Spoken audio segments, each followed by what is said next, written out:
How old do you think old is? 60. 60? That's a bit Yeah. young. How old is old? That's hard.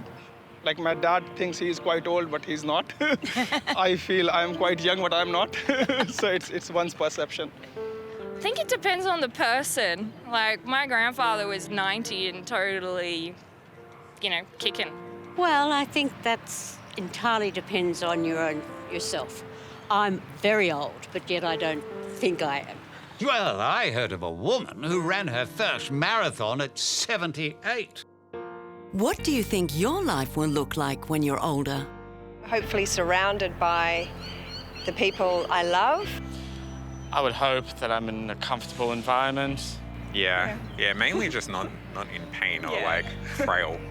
跳跳舞. Dancing every day. Yeah, I want to live in a sweet penthouse and have a personal chef. What does your aging journey look like?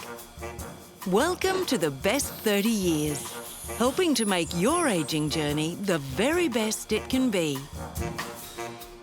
As Andy Rooney once said, it's paradoxical that the idea of living a long life appeals to everyone, but the idea of getting old doesn't appeal to anyone. There are lots of rumours about the aging journey. I heard of a man who starved to death when his wife died because he didn't know how to make a sandwich. So that's why we're going to give you facts from specialists in this 5-part TV series, The Best 30 Years. Yes, we're going to cover it all, from health to homes, finances to legalities, friendship to family, dementia, and even love and sex. We live in a society that celebrates and joyfully anticipates all the chapters of life, except the last, the aging years, which many of us refuse to even think about. While some of us plan to enjoy the riches of aging, others don't plan at all. This lack of planning is not a reflection of a type of person. It's often a result of denial and a lack of access to reliable information. A lack of information creates fear, which leads to inaction or the making of choices which can determine the worst or the best 30 years of your life. So why do we choose to ignore this vital chapter in our lives? Like most Western societies, Australia really is a society characterised by ageism.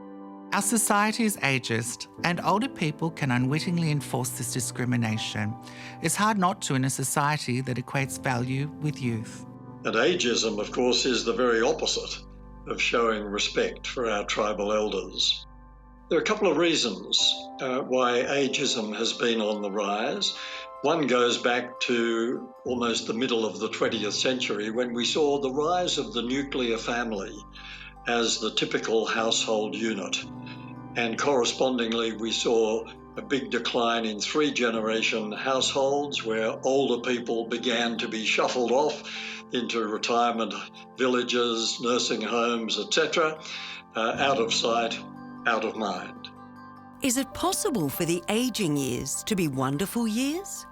We're aging really well in Australia, and that's without really trying. We're living younger longer. An 80-year-old today is like a 60-year-old 50 years ago. That means you're healthier, you're in a younger chassis than the number of years that you've got on the clock, and that's really important because you've got a lot of years of healthy life.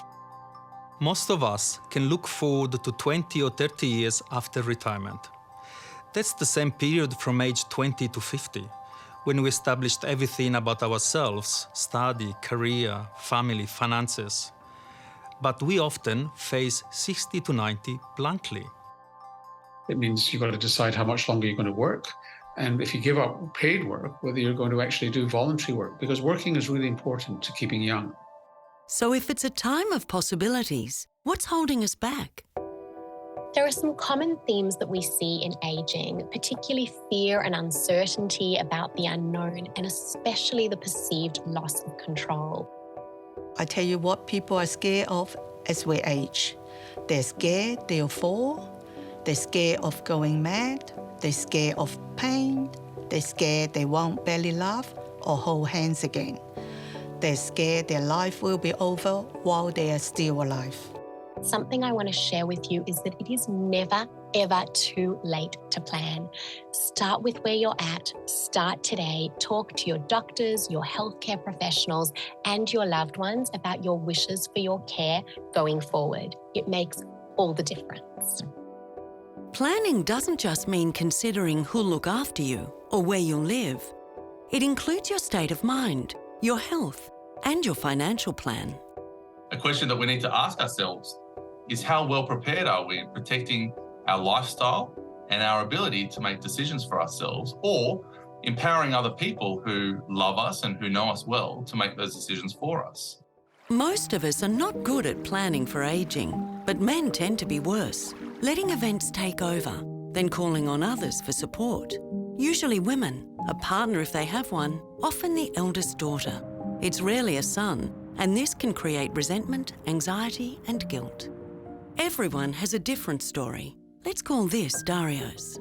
If Dario's wife were still here, they would have made an aging plan together. Confronting it alone fills him with dread. But he knew she would tell him to just get on with it because it's better to confront your fears than live with a fear of the unknown. But men and women's stories can be quite different. A typical story is Mary, aged 58, and her husband Bill, aged 61, at retirement. Bill's health starts to decline at 75, and Mary cares for Bill to his death at 80. In those 5 years, they use up their cash, Mary's friends evaporate, the kids live elsewhere, she can't drive, and at age 77, she is alone in a big house, facing 5 to 10 years isolated in the suburbs. With declining health and fearful of falls, Mary is a very long way from living her best years. So let's change that to make your ageing journey the very best 30 years.